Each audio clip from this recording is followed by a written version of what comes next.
You can't spend the 5,000 correctly unless you have tracking. You need to know how many calls are coming in. You need to know how those calls are going. And even if it was the doctor themselves answering the calls, you need to have those calls ready for review later because people make mistakes. It's human. You need to look at those mistakes on a regular basis and improve what you're doing because when you start out, you're not going to be that great at it. Even 10 years later, you could be good, you could be great, but you won't hit the mark 100% of the time. And you need to continuously improve in order to hit that optimal space. We have with us Lamar Woods from Adhere Patient Management. How's your week been coming along, Lamar? Week's been going well, Michael. It's been going well. Yeah, no complaints. Been a tad busy, but that's a good thing. How's yours been? Wonderful, man. Wonderful. Now that I'm talking to you, thank you so much. This is going to be a special episode because the whole episode will be centered around this specific scenario, which is if a struggling practice invests 5,000 for 90 days, what numbers must be true by day 90 for us to call it a win? And that's what we're going to look into. And by the end of this, you, the listener, the practice owners, right? They're going to know a predictable flow of new patients per month, a known cost per scheduled patient, a 60% or more booking rate, and measurable at least 20 to 30 production lift, and full visibility into where patients are coming from. But before we do this, Lamar, why don't you tell us a bit about who you are and why we can trust you're capable to guide us through this scenario? You can trust that I'm capable because I've been around the marketing space for some time now. And when I jumped into the marketing space after leaving the corporate world of working for places like Worldwide Technology, some other large companies, I decided that I didn't want to just be a general guy focused on marketing as a whole. I wanted to specialize. I wanted to make sure I knew what I was doing in a specific industry. And that's exactly why people can trust me with the work that I do. We specifically focus on dentists. We specifically focus on these types of marketing campaigns. And when we work on a new piece of technology, whether that's a website or something that connects to a website or anything around the marketing space, we specifically think, how would a dental practice need this to work? And that's exactly why we're the right people to be talking to about this. Nice. Okay. Awesome. So let's dive into it. Let's get into the scenario, right? Because this is a very real one that a lot of us kind of encounter. So if I gave you a struggling practice, 5,000 just for 90 days, what numbers must be true by day 90 for us to call it a win? So let's define what winning means first. Right. I would say that winning means that one, you got predictable flow. Two, not only do you have flow as in leads are reaching out, but you also have bookings because leads are only so good if you can't actually get them on the schedule. So you got leads coming through, you got bookings making it on the schedule, and you're actually getting those folks to show up. So you're getting leads, you're getting them on the schedule, they're showing up.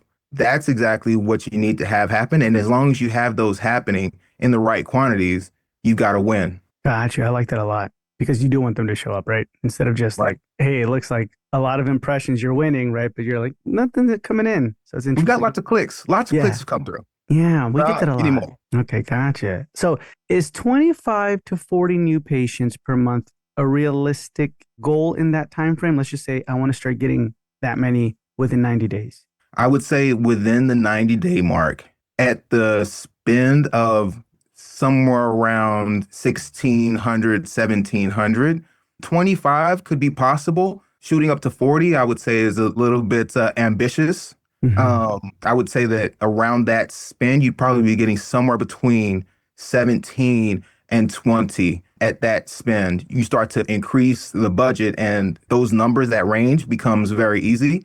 But at the spend, where you're taking that $5,000 and splitting it across 3 different months, you're probably on the lower end of that. You might hit 25. You're more likely to be somewhere between 17 and 25. When I'm speaking on these numbers, I'm talking about actual patients inside of the practice. In order to make these numbers work, you of course have to have all your systems put together. That means you got your team, they've got scripts, they understand how to take someone from a phone call or from a lead form and actually get them inside of the practice. These numbers are very important and they can't be overlooked. But assuming those things are working, you can get the numbers that you're looking for. On the lower end of that 25 to 40, you can hit the low end at that somewhere around 1600, 1700 budget. Gotcha, gotcha. What would actually, Lamar, what would be the lowest budget? Let's just like, I mean, we're not going to go there, but like, what would be the lowest? Meaning, like, hey, this is the least amount I can spend. And you're like, I can work with that. If we're talking about the least amount you can spend, I would probably go no lower than 1,000 Gotcha. Per month. per month. Gotcha, Yeah, gotcha, gotcha.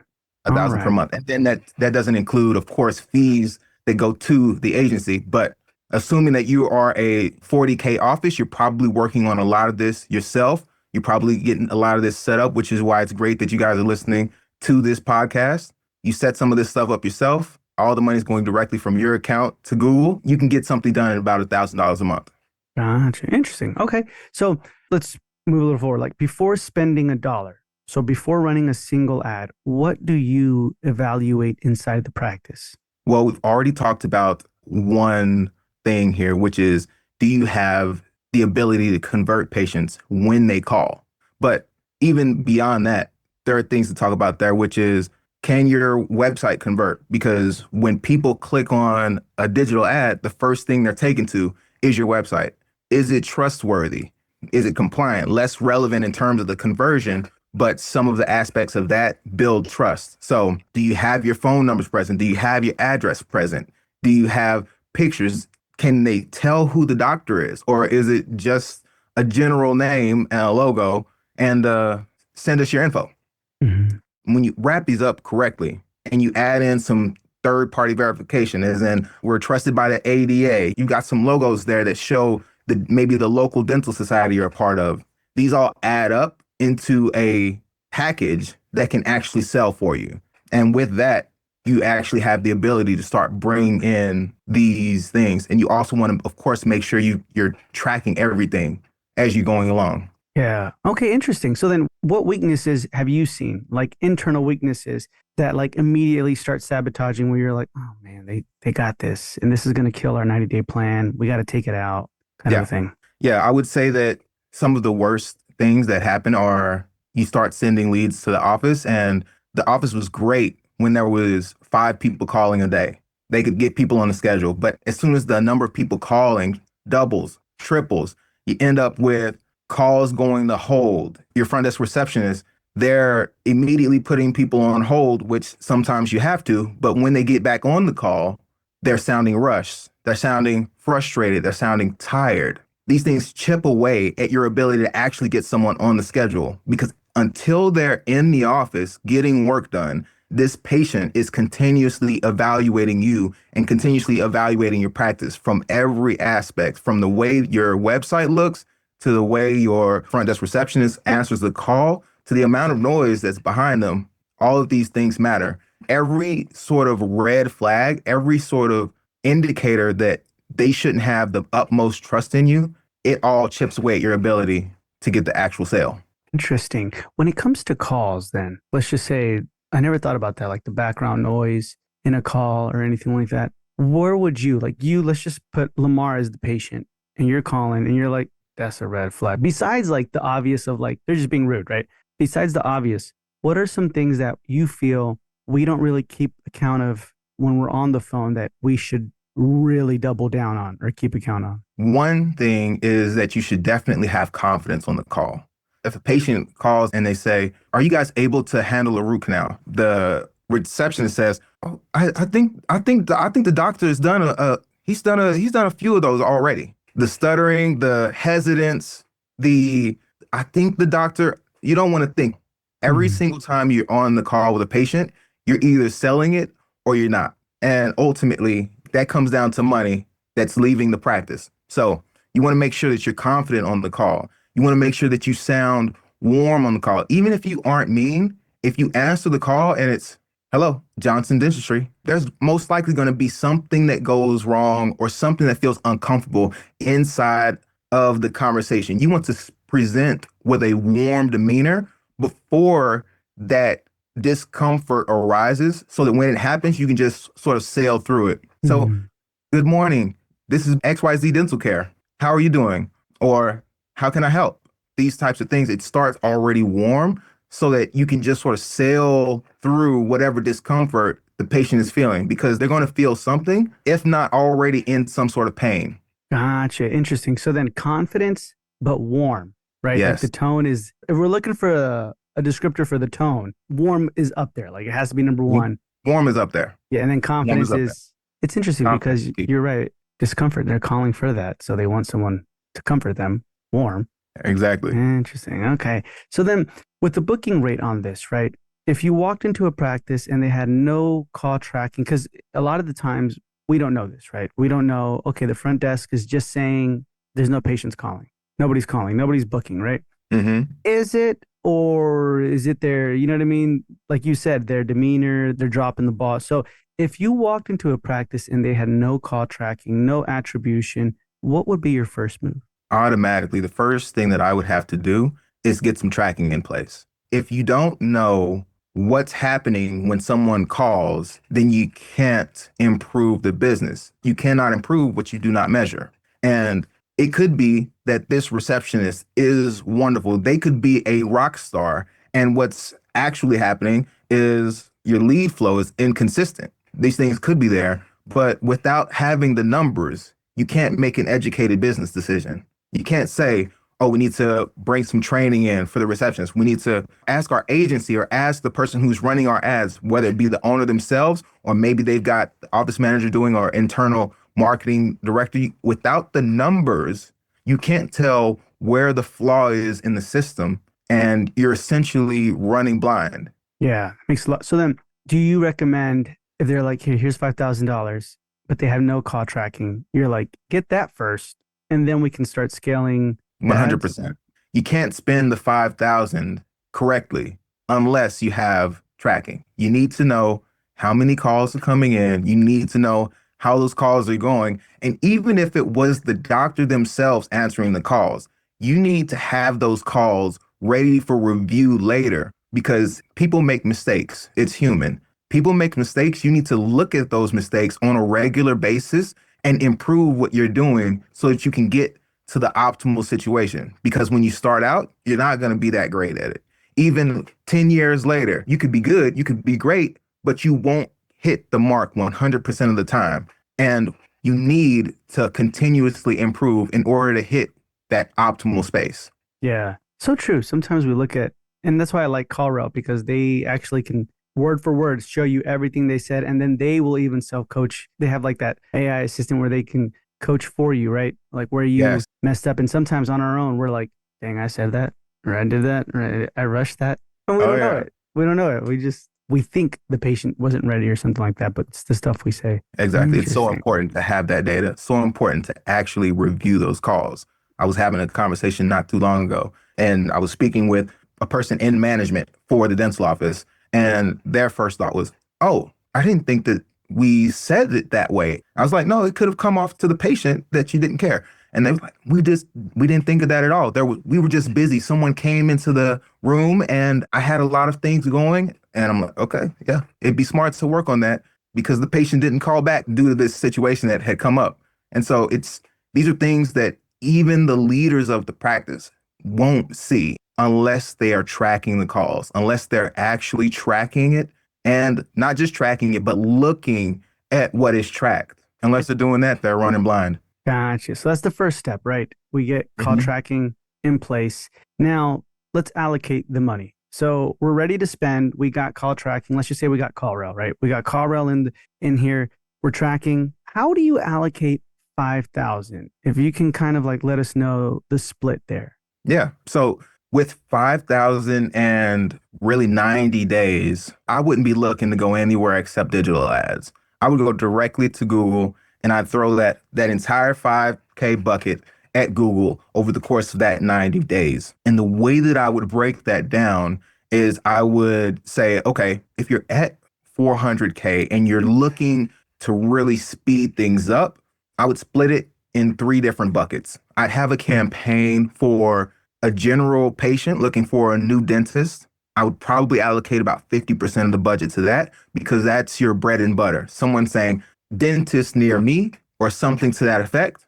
And you just need to take that person who's already looking for you and get them in the office. I would then, number two, I would have the next bucket, which would be somewhere around 40% I'd be looking at emergency procedures. So I'd be looking at keywords somewhere around tooth pain, cracked tooth, something to that nature. Dentist open today, open right Mm. now. These types of things, they are high intent. They aren't as frequently searched as dentists near me, but the people who come into those, they're ready to pay right then and right there. And you don't need anything like a new patient special or any sort of small work to get that person to come in. This person has a problem. They're coming in with high intent and they're ready to do some work now. So that would be the second bucket. And then this third bucket, you could consider the third campaign if you're organizing your Google Ads account. I would say that last 10% should be high value procedures, Mhm. meaning implants, Invisalign, anything in the higher ticket space, I would put in this third bucket and I would separate them specifically into different campaigns because then you can really control your spending. If you throw them all in a single campaign, you just got them in different ads. This is for the people who are really actually going to get in there and create these ads. If you throw them all in a single campaign, you've got one of two problems. Google will spend equally, meaning a 30-30-30 split between them, or it'll say which one of these is working the best, which is most likely going to be the new patients because there's so many people searching for it, saying dentist near me. And the other two buckets will never get investment. So you want these three buckets and you want them split into different campaigns. That way you can actually control where the money goes. I would go 50 for new patients, the general dentist near me, 40 for the emergencies, and another 10 for the high value procedures. Gotcha, gotcha. Okay. What do you mean by that? By like separate campaigns? So they have like their own landing page and stuff like that, or is it more just like what is That that? is recommended. It is actually recommended to have a separate landing page for each of them. When you lump them all into one, you aren't really speaking to the pain. So there's a term in digital advertising that's you could call a smell.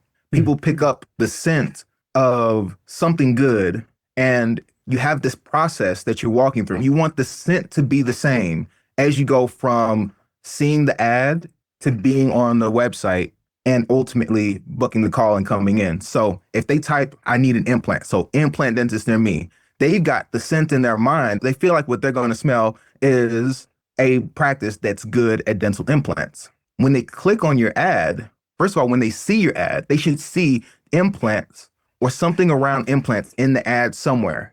That continues the smell. They're like, okay, I thought I would smell implants and I'm smelling it. I'm seeing it. And so when they click on that, they should be taken to a page that ultimately looks like implants. It looks like you are an expert in the dental implant space and you can help them with this specific problem. And so from the thought, implants, they know what they want to see. They know what they want to smell, let's say, quote, air quotes. They look at your ad, it matches the smell.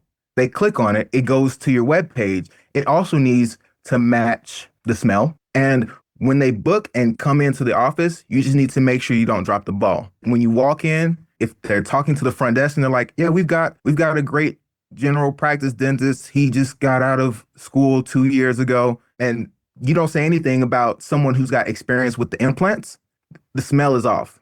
What they expected has gone off. Even if everything went great, that last 10%, you still want to get it right in order to have a perfect experience. So that's what I mean by that. I like that. So once they walk in, it ain't done. It ain't Right. done. Okay, It's never gotcha. done. So then that's why it's like good to keep those notes. Okay, so interesting. So then we allocate this, if we're going to like a fishing analogy, what would be the perfect bait? Meaning like for when it comes to high value dentist near me and emergency, the ad, what does it need to say? Let's talk about the emergency case. In the emergency case, it needs to say that you are open at a time that works for them. So you can't be an emergency dentist and only be open from 10 o'clock to 3 p.m. I might have bit something hard at 5 p.m. It doesn't work. And so Mm. you should say open late nights, open weekends. These things signal to a person who's looking for emergency dentistry, I can get it done now. Because if they need to wait 2 hours before they can even call someone, they're not calling your office. They're going to call someone else.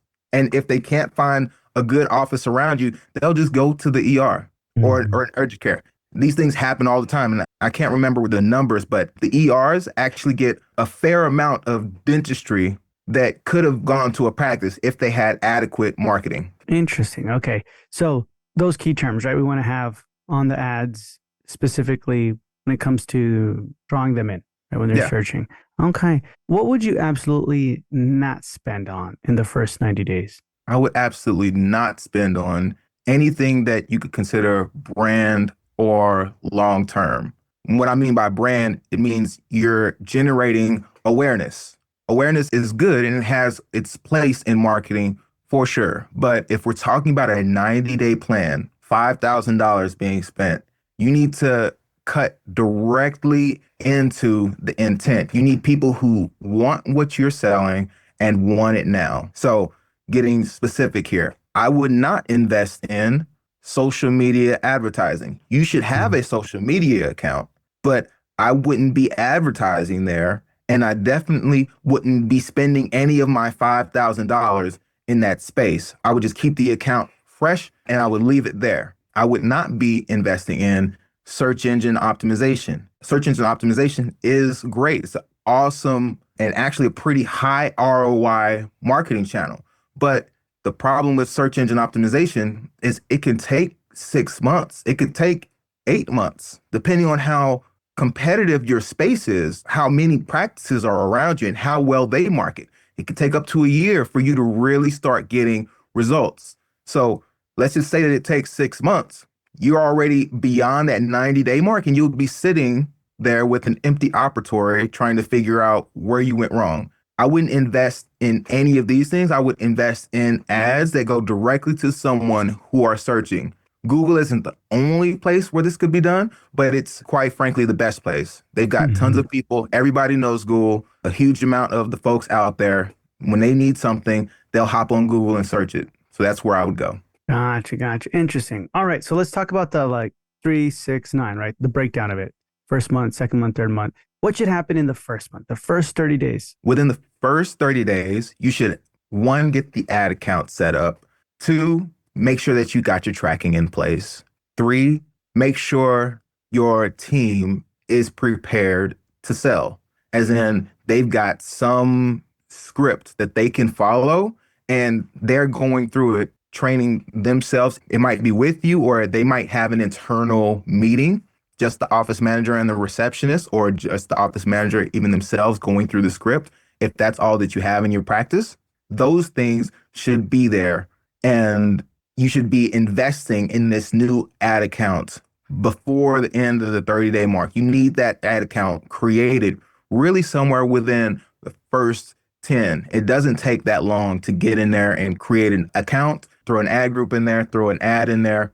It doesn't take that long. You really want that done as soon as possible because it takes Google a while to understand the types of people who come to you. And not only does it take it a while to understand who you want, but Google also trusts accounts based upon age. And that means an account that starts today, even with the exact same words, the exact same ads, the exact same landing pages, will not produce as well as an account that's been around for a year or two. So you want to start now and you want to start investing so that you can actually start getting traction. Gotcha. So first 30 days, get that account set up. What should we expect by day 30 in terms of leads? Like, should we already, hey, they're coming in or not yet?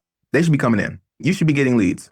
The average, I would say that at this type of spend, somewhere around, 1600, 1700 space, you probably could be looking at somewhere around, like I said, 17 to 20. But in the beginning, you're probably going to be getting somewhere closer to 10. You're going to be moving at somewhat half the efficiency, somewhat half the speed until Google gets in there. They get enough data on exactly who you're looking for. There's a lot of AI that's built into the product. Mhm. So you need to give it time to really understand what's going on there.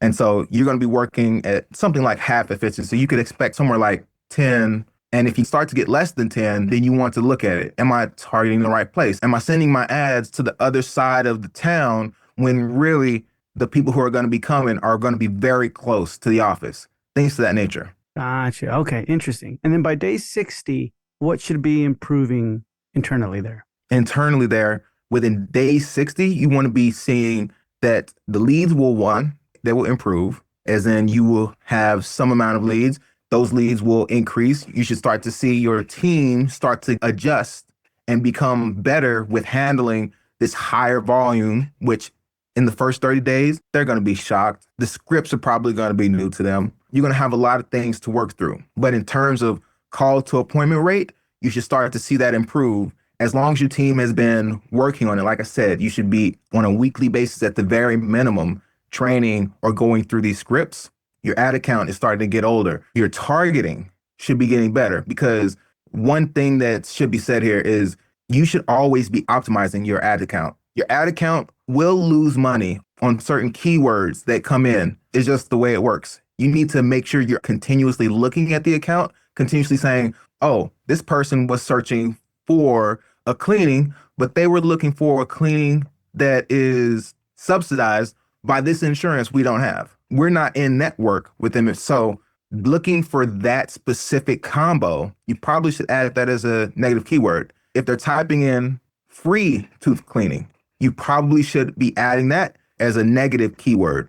And as you go, your negative keyword list improves, meaning you're starting to target more and more the right person until you get down to that bullseye. And where is the bullseye? The bullseye could always be tighter. You could always target tighter, but within the first 60 days, it should be a lot better. You should be going from here to here, if that makes sense. Yeah, no, that makes a lot of sense. You mentioned negative keywords. What does that mean, the negative part? So when you are working inside of an ad account, you basically say, we're going to be looking for dentists open today, let's say, is the keyword. A lot of the times it is definitely going to happen where Google says, okay, dentist open today.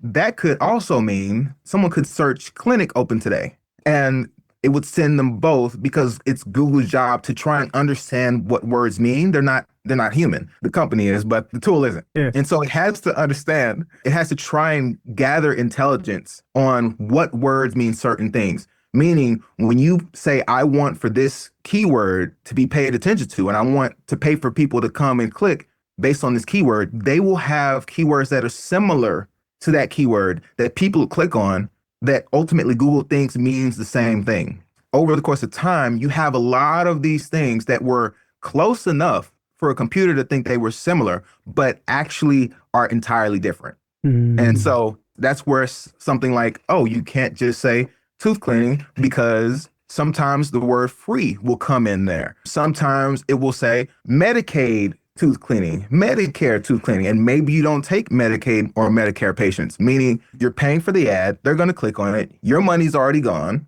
They're going to say, do you accept Medicare? You're going to say, we'll file paperwork for you, but we do not typically work with Medicare patients. They'll say, okay, well, I'm sorry, we're just going to go elsewhere. Ultimately meaning that money is lost. And so what should be done is you should add Medicare as a negative keyword. So if someone is specifically looking for a Medicare practice, a Medicaid practice, your ad won't even show up. That money's never lost. Gotcha. So negative is like, put that in there so it won't show up. Right. And gotcha. It's like a block on irrelevant words. Gotcha. Okay, that makes sense. That's really good, because that's how we save more of this money. Exactly. That we're exactly. doing. Okay, interesting. Okay, so then once we got that 60 days, right? We're sharpening.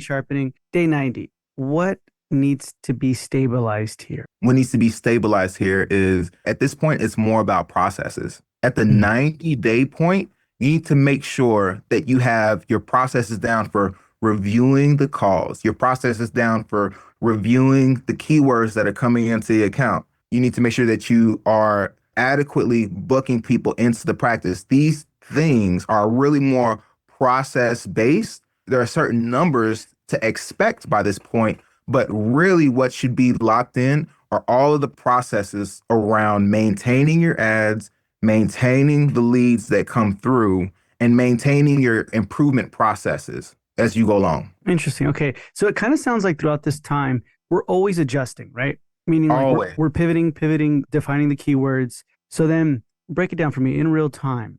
How does this look like? I create the ads. Now from that point on, every day or every week, I'm looking at the keywords, the data, until like day 90, or when can I slowly start letting my foot off the gas pedal and then like scale on something, invest more on one thing, or how does that look? Yeah. I would recommend when you start a new campaign or when you even start a new ad, let's say you add an extra ad to a campaign, which you could think of as a group of different ads or ad groups.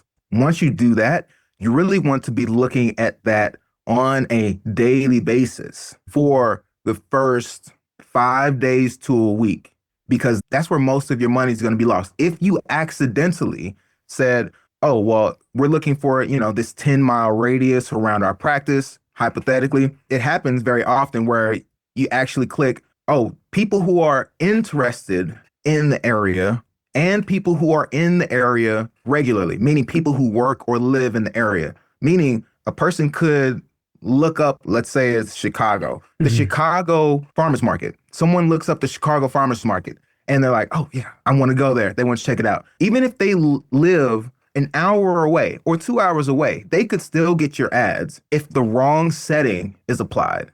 And so these things you want to be looking at, you want to have a microscope on these ads and these campaigns when they're first created, because then you can actually see, okay, this is going wrong, and you can minimize the waste as soon as possible. You want to get in there and nip these problems in the bud. Now, past that first week, you could do like a once a week check-in. Then once you go beyond that first 30 days, I would say that if you're a practice owner, you got other things to do, you got plenty on your plate, you could probably get in there once every 2 weeks, give it a look. And then once you start to reach that 90-day period, you're fine with just a once a month look. That doesn't mean that you never look at the results. That doesn't mean that you never look at what the campaign is producing. But as far as looking at what keywords are coming in, this person who clicked on the ad, where exactly do they live? This fine tooth comb, you can sort of put that down after the 90-day point, and you can just sort of look at it on a monthly basis. But you always will have to be looking at the results in terms of how many leads are coming in. There should be some process, as we already talked about. The processes are important to have by that 90-day period. How well are people booking? As in, they got a lead. Are they actually getting people on the schedule? Are they getting there at a 50% rate, 40% rate, or are they doing well? Something like a 75% rate, things of that nature. You want to be looking at that on a regular basis. And so I'd probably combo it and say, have two different looks at the ad account, from a how well are things going in terms of the targeting and measurement of what's going on, my budgets as well. And also, is it producing the leads? Is it producing the flow that I expect? That could all be done in a single sit down once a month, but only after that 90-day point. Okay, gotcha. Interesting. So let's just say we're doing this, it's happening, we're seeing results. If I double down on it, I double down on my ad spend tomorrow, I'm like, oh my gosh, we're getting results. Does results double too? No, it's very rare when doubling your ad spend doubles the results. And that's for a couple reasons. When you are advertising to a group of folks, I'm just going to say hypothetically 10 miles around your practice, Mhm. there is different targeting that's more precise. But essentially, when you are advertising to these folks, it all depends on how many other folks are advertising to those people in that area. So if there's no one advertising in that area, then you're already close to the top. You're already close to the number one or number two ad that's already there. Meaning everyone who's typing is already seeing your ads and they're already seeing you as the top contender. In that scenario, you double the ad spend and you go from number one that's spending 1700 to being number one who's spending 3,000. You can double the amount of money you put into the account, but you can't double the amount of people that live around your practice. You can only go so far. Now, that doesn't mean that you get absolutely zero value. There will be value. It's just at a certain point, it becomes diminishing returns. Mhm. And you should really invest ultimately in a different avenue. Now, most practices, they're not in I'm the sole practice in this 10-mile radius. That's almost never the case. So you will be getting a bump. And for a starting practice who's obviously allocating not too huge a number here, you're going to get a definite increase. It just won't be double. Gotcha, gotcha. That makes a lot of sense. Interesting. I never thought about it like that. So diminishing returns, it could be you're just throwing money away at some point, Yeah. right? Yeah. At a Okay. certain point, you should ultimately switch the strategy. Move from just investing in those super high intent marketing to moving sort of earlier in the marketing journey, I guess you say, early in the customer journey where this is where they're red hot and that's where we're investing right now for this 90 days. But if you're going to double, triple your spend, you ultimately want to, one, make sure you're doing that very well, but then move to the next step over, which is a person knows that they should be getting something done, but they're not exactly sold on going to an office yet. There's many different steps in this journey, and you ultimately, as you increase your spend, you want to spread some of that spend earlier in the marketing journey. Gotcha. Okay, interesting. What usually breaks first when traffic increases? Call quality. What Ah, usually breaks first is the front desk they just start dropping the ball. There's plenty of things that could happen, but ultimately, like I said, these folks get overwhelmed. They're mhm. not used to this flow. You might have given them a script. Many practices make the mistake of not having scripts, but let's say that you did give them scripts. It takes a while to understand those scripts. It's new. There's a lot for these receptionists or call center folks to take on. And so what will normally happen once you triple the amount of calls that these folks are getting because you were not investing before and now you are, the calls will become less warm, let's say, which we've already talked about is pretty Mhm. important for a person looking for care, right? You start to sound rushed. It'll become obvious. They'll go from speaking at a normal pace to, hello, how can I help you? It just becomes very rushed. You'll be in Texas sounding like you're from New York. They'll say, what is this? It'll throw people off. And it's also a lot more likely that the receptionist will become annoyed. So you gone from a person definitely calling because they knew the doctor or they knew a family that went to the practice, and you'll be spending money on folks that are looking for a dentist, but they don't know the doctor, they don't know the practice, they might not even know exactly where you are. They just saw an ad. These people will be asking questions so much more than the people that you were getting before, meaning the receptionist could be seeing it as this person is just asking so many questions. Why are they asking so many questions? It makes the potential for their like anger, their annoyance to go up. It goes up a lot. And so these things are typically the things that go wrong. But another thing is sometimes the call center folks just don't ask for the booking. They expect it because this is the way it worked earlier that a person was going to call, ask for a time, and then they would look through the schedule and they would find a time. But Mhm. these people now that they're asking more questions, they're trying to figure out whether or not they want to work with the practice. They might just be asking questions. And it's the receptionist's job to ask, when can we get you in the office? Does next week work for you? We've got two slots. Does morning or night work for you? The way they handle that, it becomes very important as these calls start to increase. And that this super key aspect of the practice, of the system, is typically what's first to break. Interesting. So let's just say new patients are coming in, revenue's coming up. Instead of doubling down on ads right now, we would you say a sliver of that, let's invest in call performance like coaching, answering phones?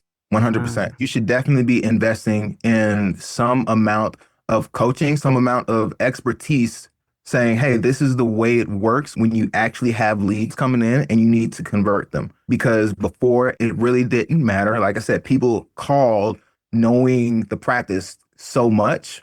You need to now convert people who are not already in love with you and understand everything about you.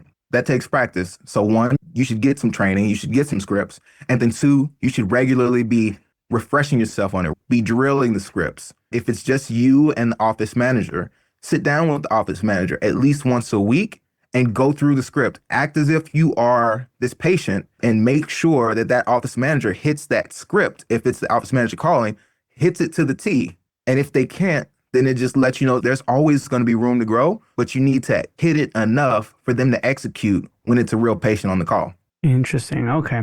So if a practice used a system like CallRail to track call sources, record calls, and measure booking rates, how would that change the decision making? It would change the decision making by actually giving the practice a chance. You would go from, I wonder what we can do to improve our practice to, oh, here are the three things that are killing our profitability right here.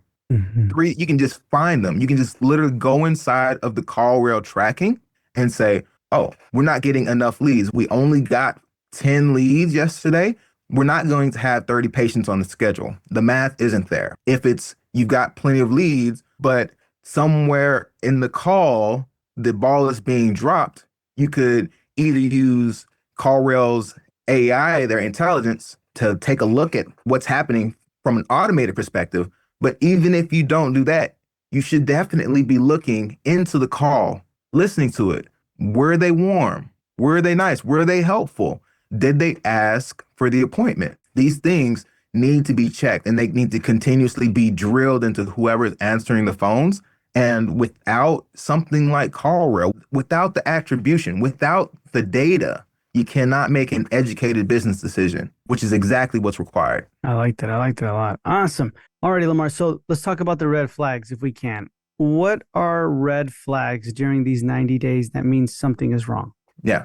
In the first 90 days, you can tell that something is wrong when, like I said, we're already in this range somewhere between 17 and 25, especially for this young ad account, right?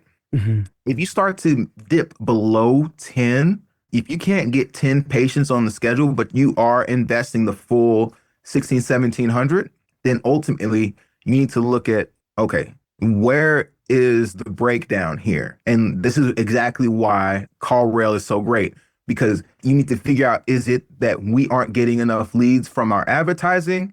Is it that we get the leads and they're dropped like mid call, something goes wrong? Or is it neither one of those is the case and just too many people are going to hold, giving up and going to the practice down the street? So ultimately, the real number that you want to be looking at is how many patients come into the practice. And then looking at that number, you can dig deeper and say, okay, is it a lead problem? Are people leaving before they even have a chance to talk to our folks? Or are they talking to our folks and something is going wrong there? There's data points that give you that information every step of the way.